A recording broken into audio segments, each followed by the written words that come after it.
Hey guys, and welcome to the DeFi panel discussion about the future of decentralized finance, made possible by the ICON public representative, ICONPLUS. As the world has been in pandemic mode for almost a year and global economies plunged into a deep recession, a new parallel financial system has emerged, decentralized finance. It's a decentralized, transparent financial system accessible for everyone with a mobile phone and internet connection. Since it's built on top of the public permissionless blockchains, DeFi offers new, empowering ways for value transmission, value storage, and lending, which is actually independent from conventional banks, bringing financial services to people who have been excluded. It's a system that puts retail first and promises a massive shift from power, from decentralized finance to the individual. So moderating this today is Eleonore Blanc, the founder of Crypto Canal and head of business development and marketing at Satoshi's Angels. So I can see that things are a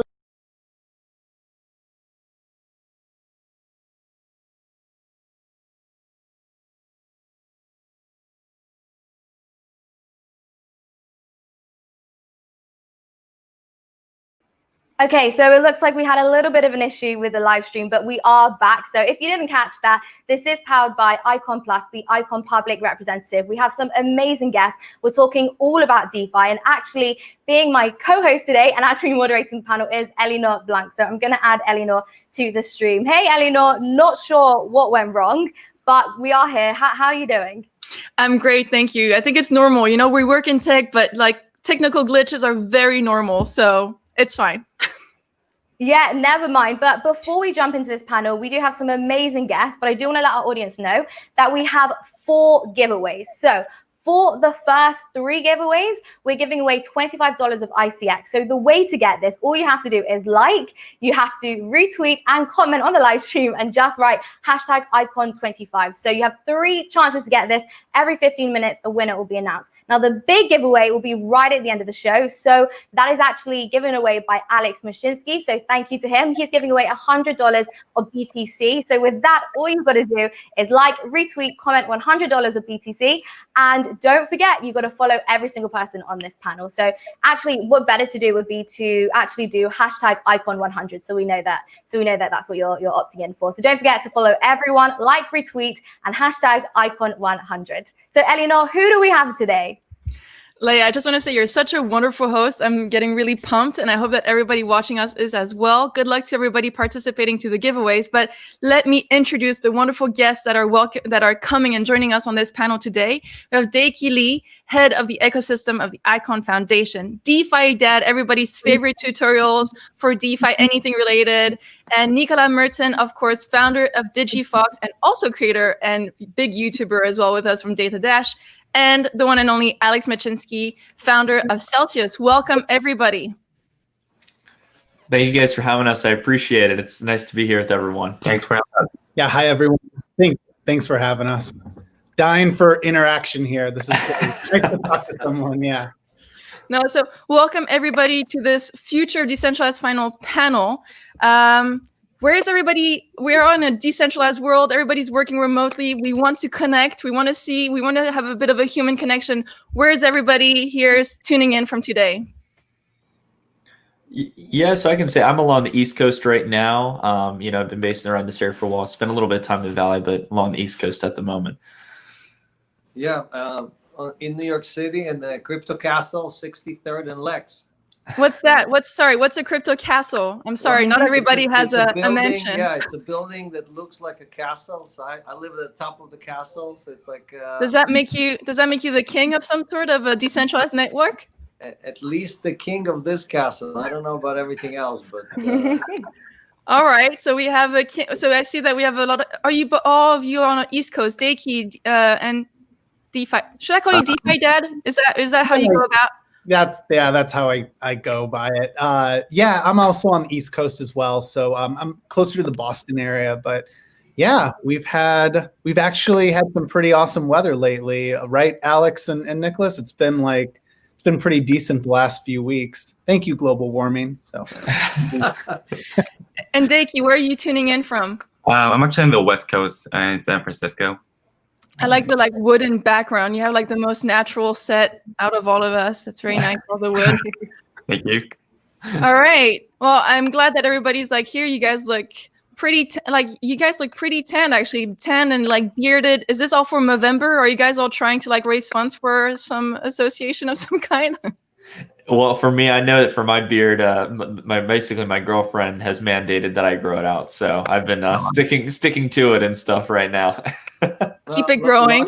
Lockdown is all fake tan. There's no real tan. None of us. Yeah. I don't think any of us have done anything. I went running in the park yesterday, so maybe I got a little bit of tan from that. But COVID is definitely not. This is the heaviest I've ever been in my life. So, where's the home gym, Alex? No home gym for you? Horrible. It's like slacking. Absolutely lazy, slacking. You know. Anyway, I'm just gonna stop talking right there. No. Alex, first we'll have to revolutionize the world in finance through DeFi, and then we're gonna have to work on the quickest diet routine people can take on after the lockdown. We're going to jump into all of that very soon. I just want to make sure that we give a shout out to ICONPLUS and Icon in general that's hosting this event here today with us. Daeki, maybe let's just start in with you, and you can tell us more about what you do as the head of ecosystem of Icon. Tell us more. Yeah, so I'll maybe start off with a bit of background about myself, and then please to Icon, I guess, as well. So I used to work at a venture fund based out of Silicon Valley, at an early stage venture fund, mostly looking at Series A. Had about $500 million fund.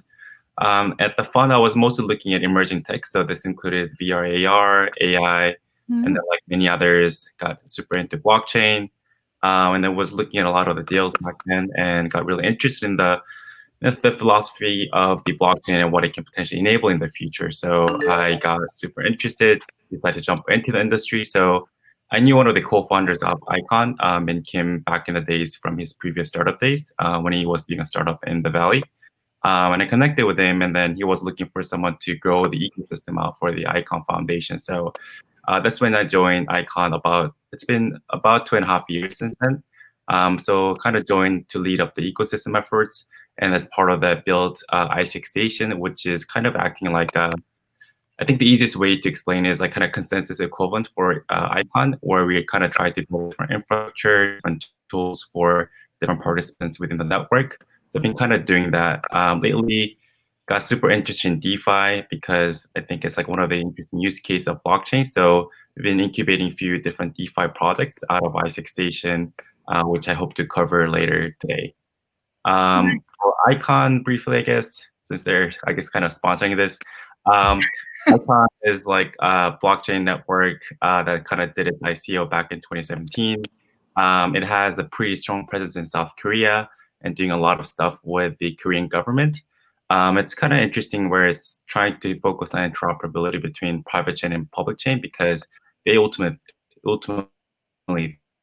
think utilized everywhere. And I think the theme is really to enable mass adoption. So in Korea, there's been a lot of efforts with collaboration with the government to really do it at kind of government or national level to implement these blockchain technologies in various different applications. And on the public chain side, I think many different contributors are trying to make interesting use cases for retail as well.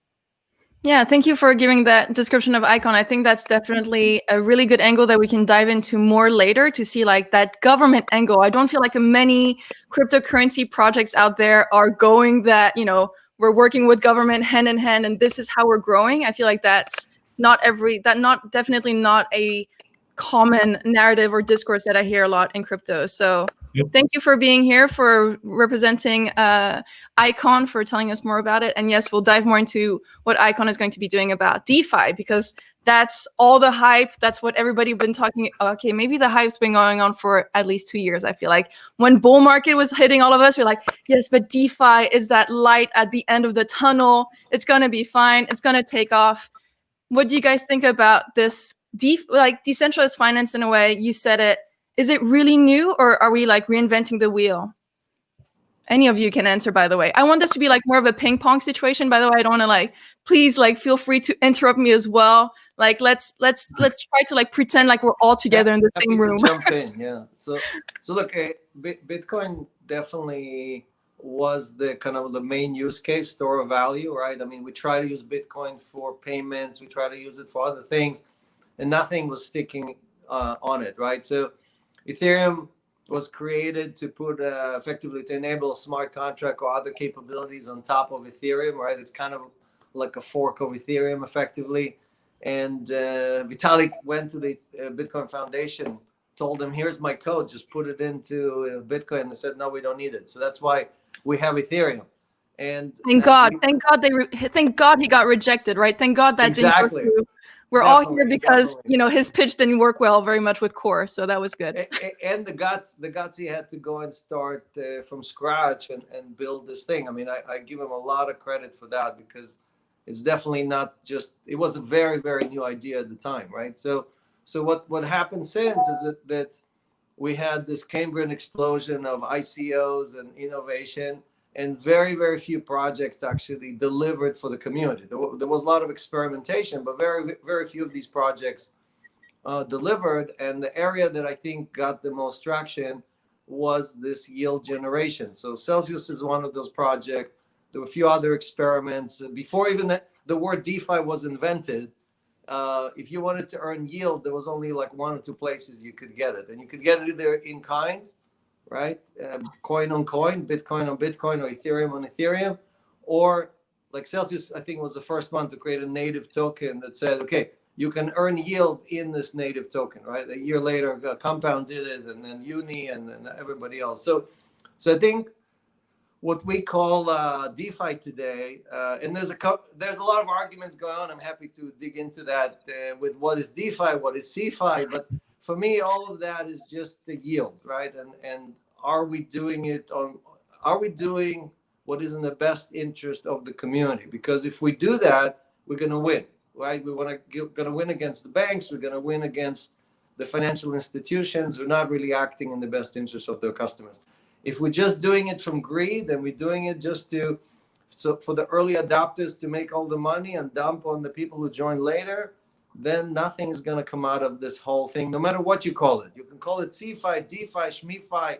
It doesn't matter what name. Wait. No, it does matter. The names and the words we use have meaning, right? Like DeFi or CeFi is not the same thing. But that we'll agree to disagree. But thank you for I think to showcase as well that this is something that was enabled definitely by a certain technology, right? That was enabled by smart contracts. And we have here Nicholas Merten, who congratulations, by the way, on finishing your fundraiser for Digifox, which is, you're calling it the smart contract wallet. Maybe you could tell us more about this new type of wallet that you are introducing. Yeah, absolutely. I think to build off of Alex and stuff, because we have Celsius integrated into Digifox, I do like, in that sense of it kind of specifying language, Eleanor. I think, Alex, you may agree with me as well. Like, I think DeFi was coined on very early on as kind of the overall trend. And the term that we like to use at Digifox is open finance.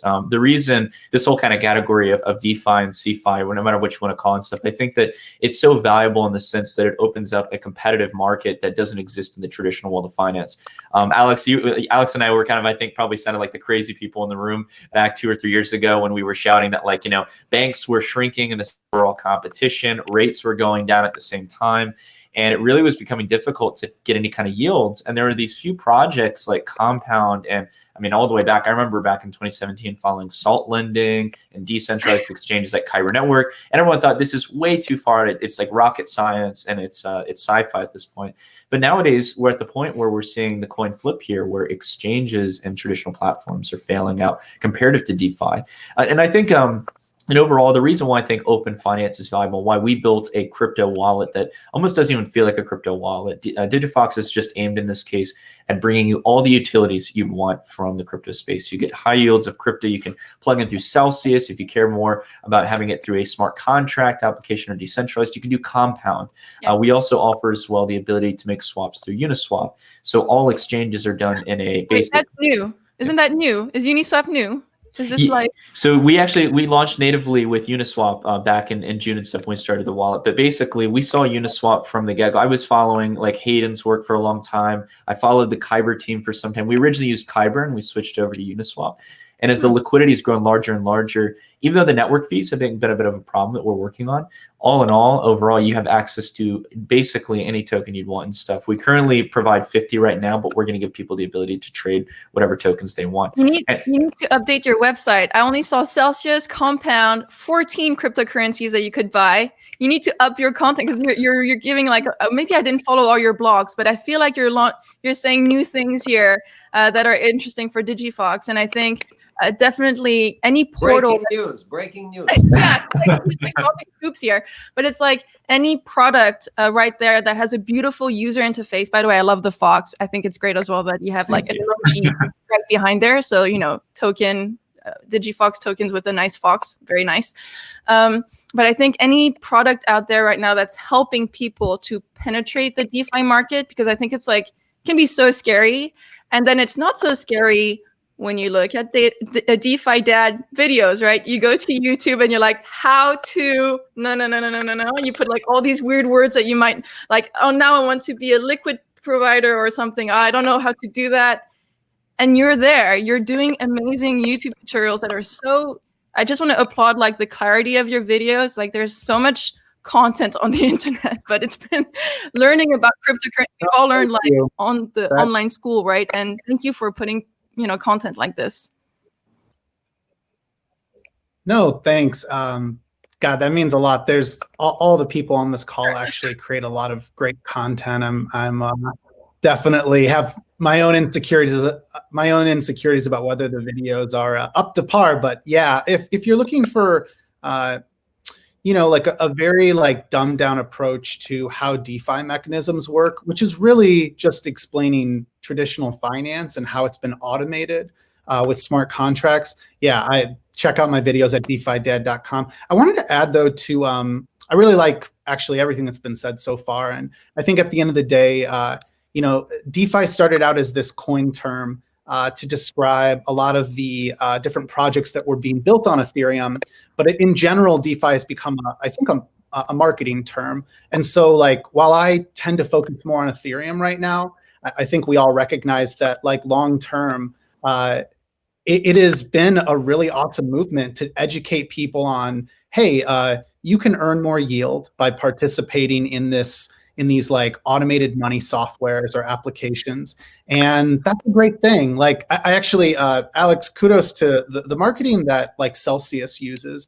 I look at like, okay, let me clarify this. There is a bridge, and there's the traditional banking, then there's the centralized exchanges, which like the Coinbase and Binances of the world did a lot of incredible work to bring more people into our space. Then I think Alex and the team tweaked that more and said, hey, like we can cut out even more middlemen, we can give better yields. And also, if you don't trust yourself to custody these funds, which many people don't and should not custody their own funds, then Celsius becomes a fantastic solution for them. And then on the farther end of that spectrum is, I want to be in control of my funds at all times. Maybe I live in a part of the world where I have to be in control of them because I live under an authoritarian regime that I cannot trust. That's where DeFi, I think, becomes the most powerful. But again, those are very different user profiles, and that's one of the things. Let me give an example. So let's say you went on Uniswap and you staked and you basically contributed to a pool that has WBTC, USDC. That is 100% centralized pool because both WBTC and USDC are centralized assets. So for me, it's the term decentralization or the term DeFi doesn't really mean anything because it really has to do with each specific transaction, right? And if a court decided that 5% of those assets that are in that pool belong to a rogue player and they're freezing those assets, they can legally freeze those assets, and havoc is going to break in all of DeFi. So I think we're dividing it into DeFi or CeFi means nothing. I mean, it's like I It's a can spectrum. I can No argue. doubt it's a I can sit here spectrum, for yeah. 2 hours and argue to you that Celsius is a DeFi company because we use exactly the same smart contract and exactly the same infrastructure that Uniswap or Compound or Aave uses.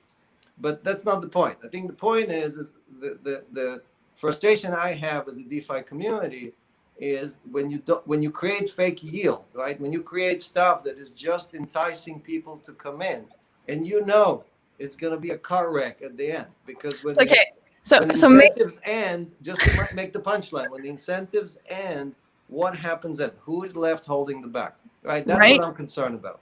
So maybe that's a great segue into not talking about Celsius, but in talking about another company, right? Recently, Cred, that is when I used to benchmark companies in the ecosystem, Celsius, BlockFi, Cred, you were like all kind of like on somewhere together in the same cloud offering certain services. And I hesitated. Myself, I hesitated. I was like, okay, Cred, Celsius, where should I go? Custodian, fair enough. And then, Cred had all the like things you would tick off. You'd think, all right, insurance, US, great stuff going on here. You look at them and they still go down. And I saw that recently you tweeted and said, you're going to actually try to help out people that were touched and that lost their funds basically on Cred. So kudos to that. Could you maybe share a bit more on your thoughts of what happened at Cred, the differences between Cred and Celsius in this case? Because then if I shouldn't have trust Cred, why should I trust Celsius? I mean, this is like the perfect opportunity for you basically to explain us the difference and why you would have, what would be different in Celsius's case basically. And I would add to that category a bunch of DeFi projects that had a rug pull or had a bug or had whatever, right? So there is the trust issue is definitely a very important element here. And people should not assume that just because something is fully decentralized or just because something is listed on Uniswap, it is safe, right? I mean, half of those pairs on Uniswap are people just trying to grab your coins, right? So what happened to Cred was that they had a very different business model, very different than Celsius or BlockFi.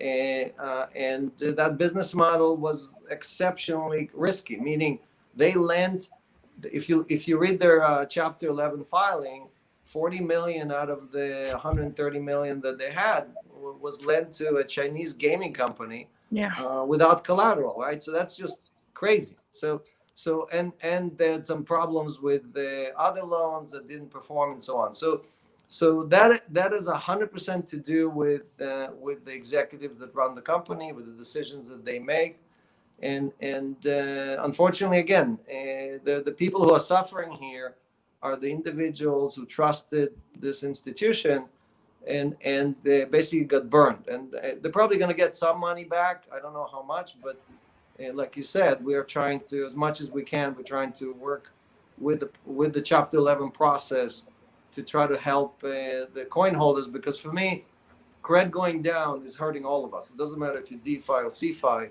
It is making people who agreed to jump into this feel unsafe. And instead of making a trust deposit, it's a trust withdrawal to the community, right? But all of this comes down to, again, DeFi is no different. Look how many hacks, look how many thefts and scams are in DeFi, many more than CeFi, right? So again, it's not an issue. The issue for all of us is that we need a much better process of excluding the scams, because decentralization doesn't mean that we let everybody come and put their project on. As you said, Cred wasn't a scam, right? We agree on that. We all saw that company and thought, okay, they were a bit obviously risky. They took excessive risk with their customers' deposits, and they lent them out in a way that was not in the best interest of the depositor. Okay, so maybe I I was going to say one thing I could just dive into, because Alex, I can say for one thing, the reason why we integrated with you guys for certain is every single corner of the business that mattered to us in the sense of transparency. You guys had audits. You had people again who audited your reserves. You told me the funny story where you guys ended up having more reserves than you actually had more reserves than you had claimed in that case. So you had actually more collateral backing up. Tens of millions of dollars. I have over $100 million of my own money sitting next to your money inside Celsius. We have $3.3 billion in assets in total, including our own assets. And so if money disappears, my money disappears, not just your money disappears. So you have to also watch very carefully what the founders or the CEOs or the people running the business do. Are they in the same boat as you? Are you riding on the same bus as them? Or are they somewhere else doing, basically enjoying the spoils while you are taking all the risk, right? So these are, and like I always bring out the Wi-Fi, because for me, Wi-Fi is the only project that does better than Celsius for its users. I don't know any other project in DeFi that does better than Celsius in users. The only one that stands out is Wi-Fi. No pre-mining, no special spoils for the founders. Everybody gets the same treatment. And that should be used as a standard for all of us for best practices, right? For how to create something that really is acting in the best interest of the community. Yeah. One last thing. I'm going to jump in. I'm going to jump in really quickly because we are 25 minutes in. So we did promise quite a few giveaways. So I want to announce the winners. So two lovely viewers of ours. So there's Tarkin Reese and there is Crypto Benny. Gosh, I love these crypto names. They're always so exciting.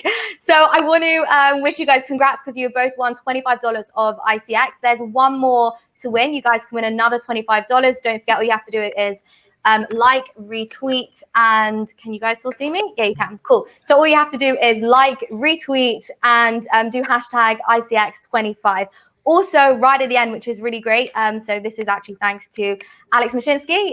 We are giving away $100 of BTC. So again, guys, don't forget, just like, retweet, follow everyone on the panel, and comment icon 100.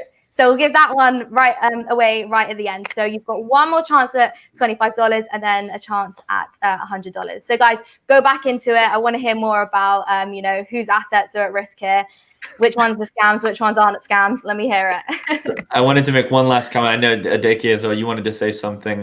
The one thing I just wanted to kind of close off, I think, on the conversation for what you brought up, Eleonore and Alex, the difference that we look for, we hope more than anything that Digifox can be this sole interface towards like connecting with everything in crypto, whether you're buying crypto, whether you're earning interest, whether you're making payments. And the one thing that we have to do is we constantly have to take kind of a mantle of responsibility and saying, okay, what are the trustworthy apps out there? And the one term that I always look for is auditing. The one thing I really started to get discouraged by in DeFi is that people started to normalize putting out unaudited code.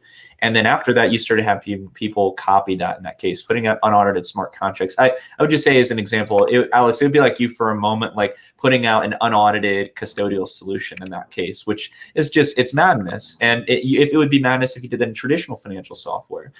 So that's one thing that we're constantly setting as a standard. And I think as you alluded to, Eleonore, like, that auditing process, whether it's auditing Celsius in the case of the assets that they hold under management by a respectable auditing firm, or in this case, using code auditing practices for smart contracts, it's all in the same boat. If you don't have checks and balances, it won't work. Right. And maybe to go further to this discussion, Defi Dad, did people come to you desperately under your YouTube videos like, what should I do now? Because you lead them right to Zapper.fi. We have now here Digifox, that's one gateway to DeFi. We have Celsius, another gateway. Icon and their DeFi products as well is going to be another gateway. Zapper.fi is another place where people can also get involved, with all these different platforms, right? With also Compound and Celsius and all the I think 37 platforms, if my memory is right. You have like a lot of different platforms that people can connect to. Do you what Nicholas just mentioned, auditing? How do you like select these platforms, or is it just like whatever DeFi out there will help you connect to it? Yeah, we've tried to remain neutral to just supporting everything, which at this point, everything that we've supported it has still been built on Ethereum. We intend to support beyond Ethereum in the future. I think a lot of this conversation, though, is still going back to like knowing the user, and these are such different user profiles. And like Digifox is really interesting because Nicholas, you guys are if you're offering, let's say, like a Celsius next to a compound, then you're giving someone exposure or a decision to participate in either, which I think is really interesting. I actually, forgive me, I definitely need to catch up more on all the cool stuff I guess you're building at Digifox. But you know, I want to call back out, like, there's a number of risks that, you know, we sweep under the table with applications that are not built solely with smart contracts. I'm not here to disagree on the fact that you can lose your money if you're using an unaudited DeFi application. You can lose your money in an audited DeFi application. There's always a risk of there being a bug. But at the end of the day, to me, if we're talking about like what are we moving towards? We're moving towards a completely automated application by smart contracts with no sort of admin control, which again, even the DeFi applications that I focus on Ethereum, there are ones with admin controls. But the ones that the idea here is that we're moving towards removing those admin controls. Some of those applications have already done that.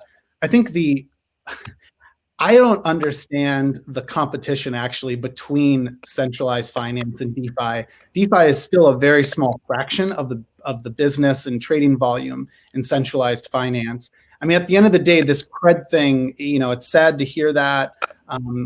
I personally, I have used Celsius, and I have recognized over the years, like, I think that you guys have built a great business model. But at the end of the day, there is still risk. I don't know, other than the fact that I've interacted with Alex here and I've watched you before, and I think you guys do, again, a great job of like trying to serve the interest of your customers. At the end of the day, though, someone can just make a mistake. You know, there can be, you know, obviously some sort of black swan event. So I still try to go back to, what does this user actually want? You know, does someone need exposure to a decentralized stablecoin, to a stablecoin that truly is moving towards the ethos of like a Bitcoin? Well, then you need to hold DAI, and you probably should have an Ethereum wallet with no sort of like admin controls behind it. But if you hold a non-Ethereum token, especially right now, like a Celsius becomes very powerful to earn yield on. A Digifox, I'm really excited to learn more of what you guys are doing, Nicholas. If you hold Icon, you want your Icon to earn yield, or your ICX to earn yield. So I don't know, that's the thing. Like I tend to not be in conflict with what's outside of it. Yeah, look, I agree with it. It's not a conflict issue. The issue is, and you mentioned it before, I'm repeating what you said, that 7 billion people on this planet, maybe 100 million of them can do DeFi. It's like writing assembler code versus going and using Java, right? So I think most of the people in the world, the 7 billion people that, remember, half of the 7.5 billion people live on a planet don't even have a smartphone, don't have internet, right? So we in this room, in this chat room, we assume that like everybody can do DeFi. Most people don't even know what a browser is. So my point is, if we all want to be successful, and successful means that we bring the next 100, 200 million people in, we need to enable them to come in. The pros can come in on the DeFi layer, and the non-pros will have to come in on a layer that manages this stuff for them.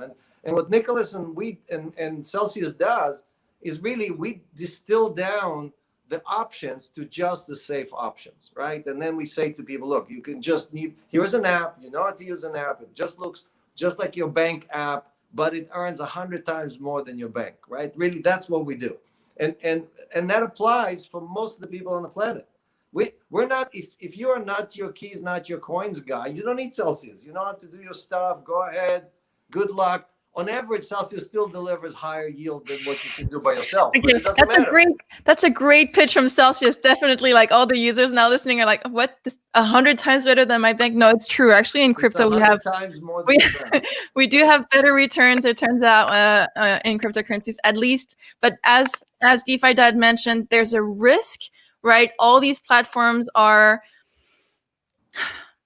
some of them are in the making, and like you also said in the beginning, some ICOs from 2017 did actually deliver, right? A lot of people already, lost money by investing at that point, and now this is like a second wave, a new frontier basically that we're pushing with DeFi, and I want to see more products happening. And I think Daeki, you have like more announcements to share from Icon as well, doing more things with DeFi.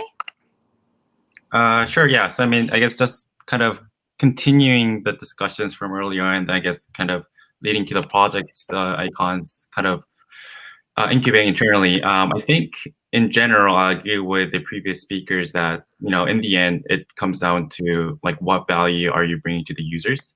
And right now, I think most users are looking to generate yields. And these high yields that can be generated on the crypto are appealing. And I think it is though important to note that, there is a different risk factors to understand for CeFi and DeFi. I think, for example, credit was basically there was a counterparty risk that involved basically the current situation. And if you're depositing into credit, you should know that as a CeFi service that there is a risk of their counterparty actually running away with the money or not paying back the money. For DeFi projects, there are also risks. There are risks with smart contract bugs. There are risks for anonymous funders doing rug pulls. There are some economic some risk that people can pull off flash loans to basically exploit. So I think something to note is giving people the choice. Like if you're trying to make yields, you should give people the choice to make yields, but you should also let them know what the risk factors are. And obviously with more risk, there tend to be more higher yields. So for DeFi, I think it's pretty premature right now. So there tends to be on the higher yield side because there's more risk involved. So for those who are getting into DeFi yields, should know that there is a lot more risk involved, and just getting in there. For other services, there may be less risk involved. Like for exchanges, like Binance and many other exchanges are doing like their DeFi or kind of like their finance staking service, and they offer yields, but it's obviously at a less percentage than a lot of the DeFi protocols. But it comes at a user convenience, and a lot of them have a lot of exchange users. So I think it has its own user profile as well. So I think it really depends on, going back to what Defi Dad was saying, there's different user profile looking for a different set of yields, as well as different set of risk and different set of user convenience. So kind of leading into what the projects that we're leading in Icon, as I mentioned earlier, our theme has always been to kind of lead the mass adoption. So in Korea side, there's been a lot of collaboration with the government to, do a lot of the DID service, which I think is critical to kind of bridging the real world and the blockchain world. On the public blockchain side with the DeFi projects, for example, this protocol called Open Money Market, which I'm currently leading, and I agree with Nicholas saying earlier that I'd like to call these DeFi more as open finance, because we're really trying to have access to finance to everyone, just like the internet is now accessible for everyone. We feel like these financial infrastructure or instruments should be available to everyone. So OMM is basically kind of similar to Aave and Compound it's a lending protocol, but with the mindset that it should be accessible to everyone. So it will have a pretty seamless user experience in a way where we kind of hide away the crypto side of things. And we partner with folks like Formatic, or I guess they rebranded to Magic, where they actually let users do private. They don't have to do private key management. So as an end user, you don't really need to even manage your public key, private key. And they will basically be using Icon Network, which is pretty instant. So you don't have to wait for transactions to actually go through. And then also they will actually deposit USD, and it will immediately turn into stable coin in the back end, but from a user experience, it will just show as USD. So it will just show as if they're just depositing USD to utilize this service. And a lot of these attempts are basically help these regular people. If I tell my friends to try these DeFi services, they don't know where to go. And we really want these services to be able to explain themselves without actually having to go through explainer video. I mean, I love Defi Dad's video, by the way, but if you look at a lot of tech products that are launching these days, they don't typically need explainer video to use these services. And I feel like a lot of these DeFi OpenFi services should get to that level. And I think a lot of our DeFi projects, including OMM Balance, are trying to go that route. I think it's I saw the OMM website, and I think first of all, it's really beautiful. So if you're the one leading this, I just want to say that from a user perspective, it's just like the logo, like it gave me want to say because it's like OMM and it's like and it has a very zenness to it. So I thought it was really nice. Yeah. I think but why? Because you're saying that this is going to be like for everyday users, but at the same time, these users are getting OMM tokens in returns for staking. Why wouldn't they get, icon tokens? Why are you like creating a whole other, token ecosystem and token economics when you could just reward them in Icon's main token, basically? So I guess we can try with ICX, but then we would need a whole bunch of ICX to basically incentivize people. And I guess technically this is not done from the foundation level, but it's more of a project that's incubated out of ICX Station. So it makes sense to have a separate token for the governance of its own platform. And the idea is that, like for general end users, they're mostly earning high yields, just like depositing in bank, actually quite similar to Celsius in a way, I would say. But what they can do in addition is that, once they do this platform, hopefully they know more about these governance, what they can do. And I do think a lot of people will eventually get into this governance side of things, because if you look at regular tech companies, like folks like Uber and Airbnb, they're even like thinking of actually giving out some shares back to their drivers, Airbnb hosts. And I think this is actually kind of in the bigger scheme, kind of giving the governance power of the platform back to its users. And I think that kind of trend will continue. So with the OMM, for example, we're trying to, first of all, the incentive is that those users who can get high yields without much user convenience, basically, with instant basically USD deposit and basically earning yields right away with high yields that are not comparable with the current bank deposit rates. But as part of the process, they will hopefully get to learn more about these tokens like OMM and what it's capable of, and they will learn more about this governance power and like what blockchain is. And we hope that these tools or platforms can also be an education gateway for these regular mass users to learn about the potential of blockchain and governance power as well.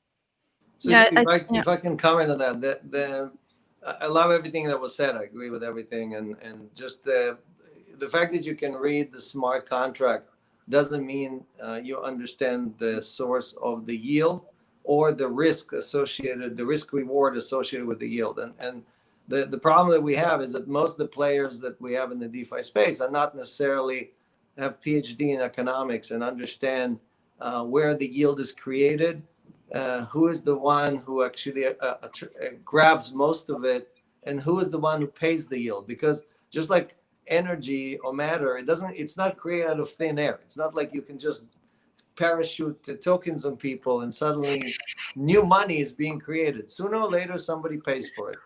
And unfortunately, if your entire project, all right, is just lending to retail who redeposits the coins and do farming, and it goes again and again and again, there's no yield there, right? There's no GDP, there's no value being created. All we're doing is deferring the yield for somebody to pay later on, right? So the reason Celsius is so different than all these other projects, and I think that's the piece that most people don't understand, is because our yield comes from people who actually pay it. The exchanges pay us yield. The institutions pay us yield. The retail borrowers pay us yield, right? So these are the income Celsius generate. 100% of the income Celsius generate is actual payments. It's not something that is pushed down the line to the guys who are effectively going to be left with the tokens. I guess just for clarification, I said lending protocol, I think similar to Compound and Aave, I think they all do as well. I think the actual payments will come from borrowers as well. There isn't a single institution that borrows from Aave. There isn't a single institution that borrows from Compound, but because 100% of the borrowing are retail unaccredited people who basically borrow the asset to redeposit it to get Comp or to get Uni or to get Aave, right? So what is the use case? The use case is farming. Farming does not create yield. Farming just rewards the early adopters and dumps on the late adopters. Go ahead, Daeki. Just to clarify, though, I think I actually think there are actually quite a few funds who are utilizing Compound and Aave protocols. I don't know if you'd consider them institutions. And to my understanding, a lot of them are actually not doing that for They might be purpose. arbitraging, but they're not. They're not there to take a loan. Meaning they're not Well, no, borrowing. hold on, let me finish. They're not borrowing USDC or DAI and use it somewhere else, right? They're borrowing it to do farming, meaning they're redepositing it again and again, right? It's circular. Right. I think that did happen when the whole compound started introduce their tokens with the farming. But I think actually initially the reason why lending protocols like Compound actually took off was because people wanted to take leverage position. It's like margin trading, or you want to take leverage position on specific assets and stuff like even Maker, right? Like why do people use Maker? Because they're so bullish in ETH, so they want to deposit ETH, borrow DAI, and buy more ETH, so they can take leverage. I understand, but what percentage of those, like when Compound tells you we have $1.3 billion worth of assets, what percentage of that you think is circular, redeposited, same coins? I mean, it can be a quite big percentage.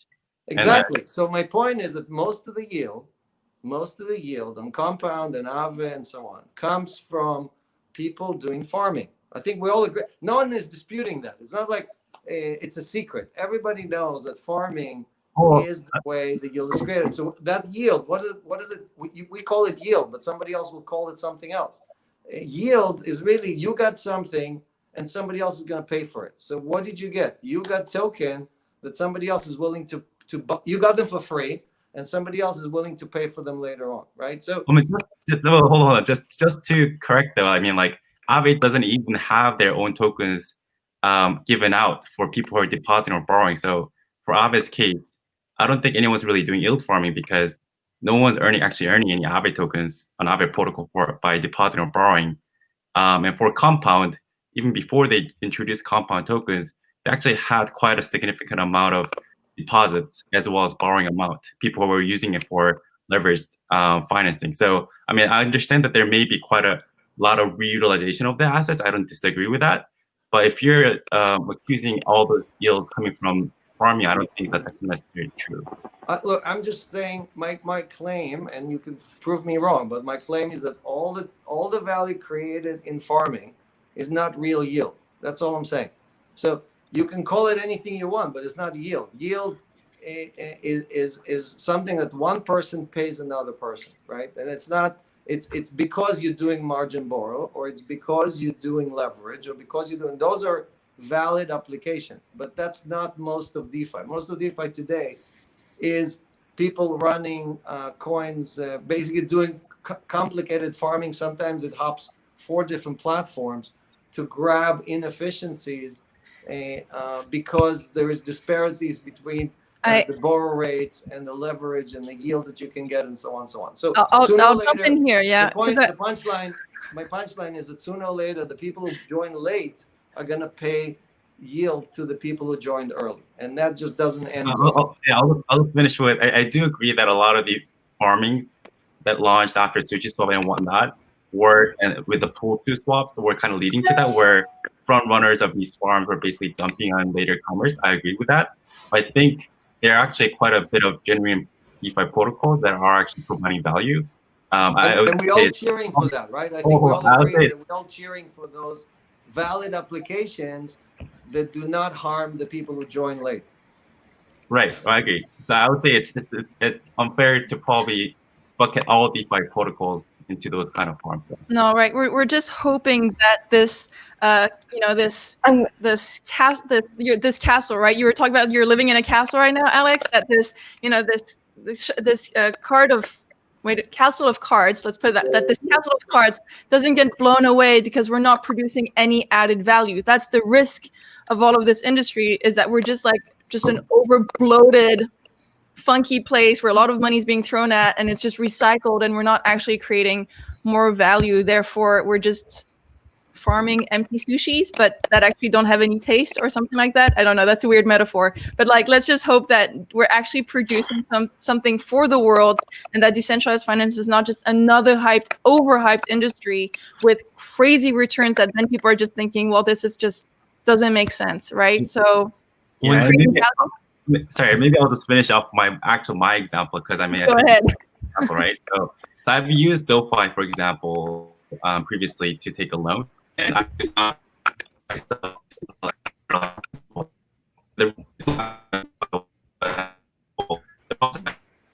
Is it just me? Okay, it sounds like we can't. It sounds like we can't hear Daeki. I might remove him from the stream and bring him. Oh, Daeki, can you still hear us?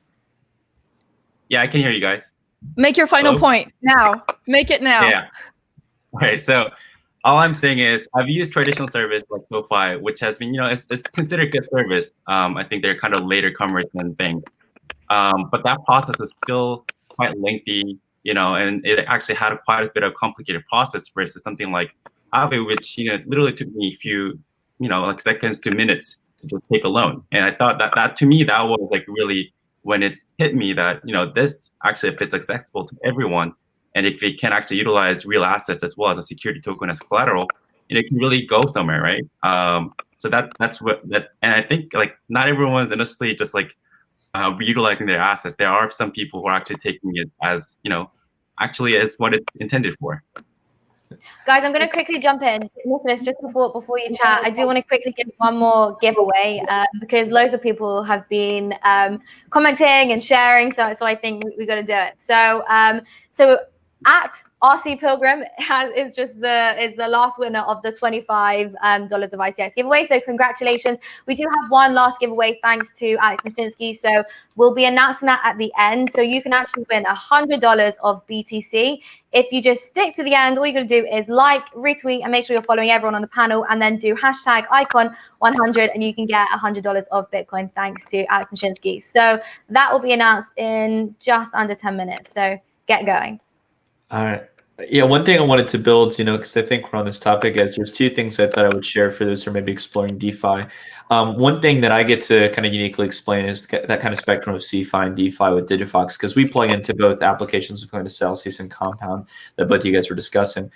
The important thing that I always try to stress to people is that both of them have the same mechanisms. They take deposit or capital and they lend it out to participants to provide an overwhelming amount of collateral versus what they're borrowing, usually crypto assets they're already investing in. But one of the important differences and why, Alex can actually kind of take this as a point of pride and stuff, Celsius pays much higher rates than what you'll get on Compound for deposits, which makes it pretty much more favorable if you're willing to trust Celsius owning the assets. The reason why they're able to do this is something that I actually stressed a lot with Layah from the Celsius team, and she always pointed this out. It was a balancing of the books. That's a very fancy term for being able to balance both borrowers and lenders in this case, evening out the basically demand and supply on both sides. Compound doesn't have a human team. They do have a human team that develops it, but there's no human development or team that interacts on the point where people are going to lend capital or borrow capital. Celsius, on the other hand, has this in this case. They have institutions they lend out to, and this is what you were referring to, Alex, in that case, working with exchanges on the borrowing side to provide liquidity, et cetera. You don't have that with compounds, and because of that disparity and the overwhelming amount of supply on platforms like Compound and Aave versus the borrowing demand, you don't get as high of yields as you used to be able to get in DeFi when there was basically just a few retail lenders in this case. Now there's a lot of people with large sums of capital and kind of creating a discrepancy in the balance between suppliers, or in this case, liquidity providers, lenders, and then also in this case, the demand side, which is borrowers. Yeah, and just to add to that, so Celsius is a participant. We have, like right now, we have 10% or more of our coins on DeFi, so that's over $300 million on DeFi. Sometimes we are a lender and sometimes we're a borrower. So we're playing on both sides of it, not because we're trying to max out the yield, just to balance the books, like Nicholas was saying, and that is liquidity that we either provide or consume from the DeFi world. But we're always on both sides of the transaction. We may be providing wrap BTC and borrowing ETH at the same time, right? So it's not like we're only one or the other. Yeah. So I think that, look, the use case, I think, again, we're still experimenting. The use case is still there to be innovated, and my call to the community: if you're a young developer watching this show, don't copy and create another sushi swap. Okay, that's not what we need. What we need is improvement, incremental improvements, where you take an existing stable protocol, a Compound or Aave or Uniswap, and you build on it to create more utility that all of us can use, right? I mean, so So and again, Celsius is open source, and you can use our code, right? Call to all developers ready to contribute to an open source growing industry. Not only Celsius, there's many other projects out there. Do your research, and of course, feel free to reach out. I'm gonna just say that you can reach out to all of us on Twitter if you have any questions, because I feel like what we're all missing in this ecosystem is a bit more of like reaching out a hand to new people as well. Like we touched on it a little bit in the beginning of this conversation, talk about adoption. I mean, you guys are like huge YouTubers, right? And you talk to a lot of like retail people and just like people that want to step in, and all of this just sounds a little bit like too much. So whether you be like a developer or someone who's interested, even someone that has a completely random background, I can promise you there's a space for you in crypto. None of us went to the school of crypto. It doesn't exist. Like, we all have different backgrounds. And if you're motivated and passionate and literally ready to learn, this is like the show moment for like any newbies out there. I feel like we need to bring in more fresh blood. And you're right, like innovation, it can come like from a total newbie that just sees this industry from a new lens. And I see it every day, just new people coming up, and we putting all of us in the same box here, people that are already in the industry, take some time to mentor, take some time to put some time aside in your week to help people in, and to show you're just send them a link. This is where you should go and research, or this is the person you should go bug. I'm not the one you should bug.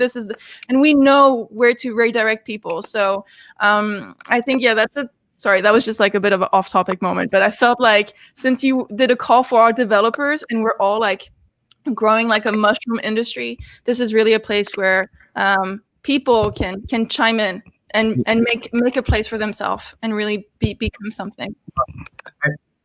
I totally agree. I think like one of the reasons why I think DeFi is like really fascinating is because, and I used to work in sort of finance industry previously, but previously all the financial products were built by these financial engineers or finance guys.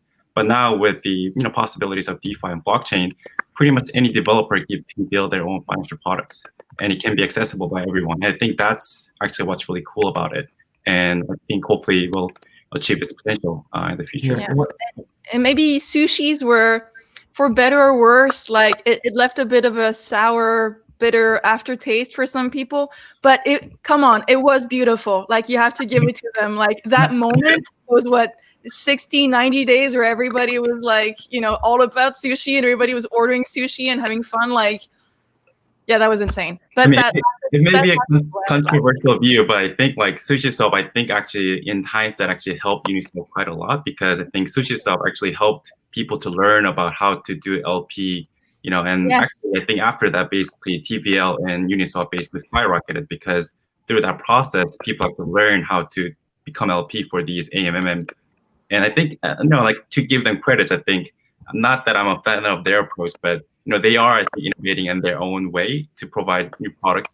And in the end, I think it comes down to, are you providing value to end users? And if you are, you're a great product. If you're not, you're not a great product. And I'm a sucker for like cute marketing. So I also give praise to like, CryptoKitties back in the days in 2017, when everybody was like, it crashed the Ethereum network, guys. I mean, now we're like, we're ETH 2.0 is around the corner. Like, we're going to be able to like scale and everything. But at the time, CryptoKitties crashed the market. We couldn't, like, no Ethereum transaction was going through. Like, now we're talking about how Ethereum is congested. When you're doing even tutorials, you have to think of like the cost of all your transactions. I'm going to do this and this and this. That's transactions now, cost can be quite high, right? So there's other scalability problems now, but yay, right. Cute marketing. we deploy whatever, $10, $20 million at a time, and we pay the same fee that a person that deploys $100 pays. So that's one of the advantages of using a more centralized platform, is that you join a pool.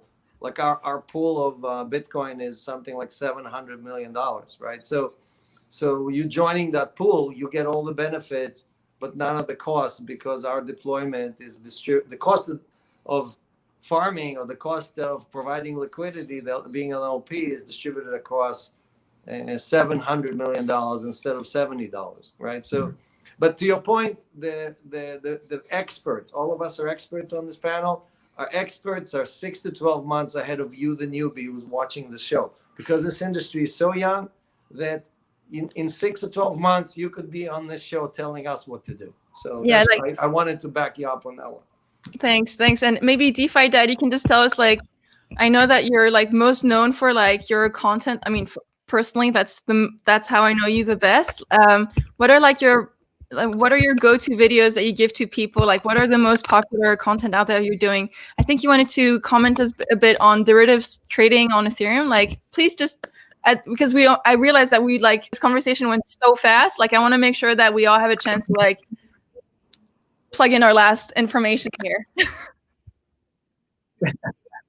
No. Yeah, this has been great. Thank you. It's you've got 5 people on a panel here. It's there's only so much time. I think that, if folks are interested in digging into DeFi, there's so many resources aside. If you go to DefiDad.com, that's my YouTube, and there's playlists for DeFi for beginners.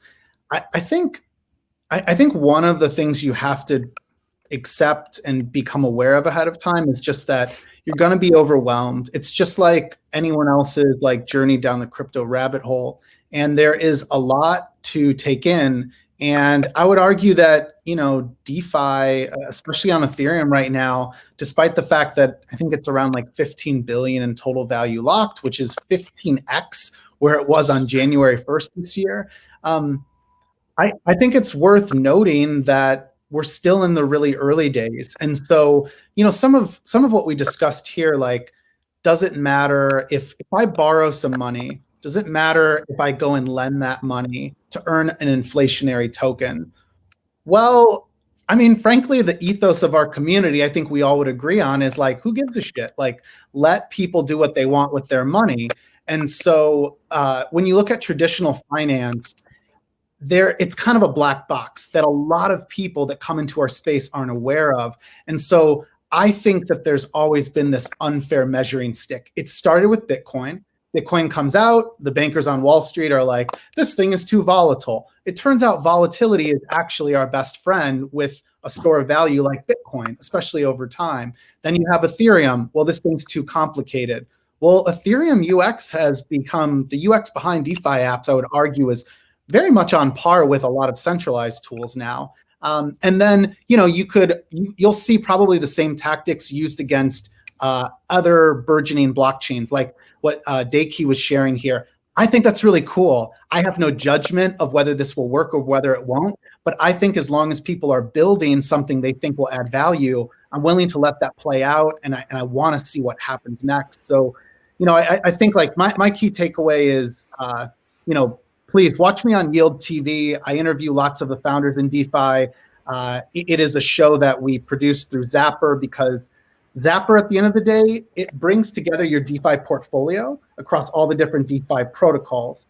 But then we end up unintentionally acting as a DeFi on-ramp. And so we believe that education is key. And so like panels like this are really, really important to, not for any one of us to share like, the right answers. It's all about people experts and knowledgeable. No, I'm kidding. Yeah, it's all about hearing ideas repeated over and over again. There's so much in the crypto space. It took me years for it to be pounded into my head listening to like a Laura Shin's podcast. So anyways, that's my education, I think, is key. And I really appreciate having been on this. This is really fun. Thank you. I want to just give a quick shout out to, before we end off, to our the final winner of all the giveaways. So that is Got Neon. He won $100 of BTC thanks to Alex Mashinsky. Guys, I want to thank you so much. I want to just quickly reiterate what DeFi Dad said. I think, education is very, very important in this space. And also just echo what you said, Eleanor. I think everybody is happy to for you to reach out to them if you have any questions, whatever it is, just a link to go here, or just to pass them to the right person. I think that's really important. And I think, more of these conversations where we can host them, we can bring in different people from different, not necessarily different communities, but I guess different companies really doing similar things, collaborations or whatever it is. I think it's really important to sort of, bring more awareness to this space and really just educate people about what's going on. So I want to thank Daeki Lee, DeFi Dad, Nicholas Merten, and Alex Mashinsky. It's been such a pleasure having you all today. And Eleanor, you've done an amazing job. Well done. absolutely incredible. And I also want to thank Icon's public representative, ICONPLUS, for organizing all of this. And obviously you guys for watching. You guys have been amazing. So I'm going to just thank you all and find our outro. There we go. Bye, guys. Bye. Cheers.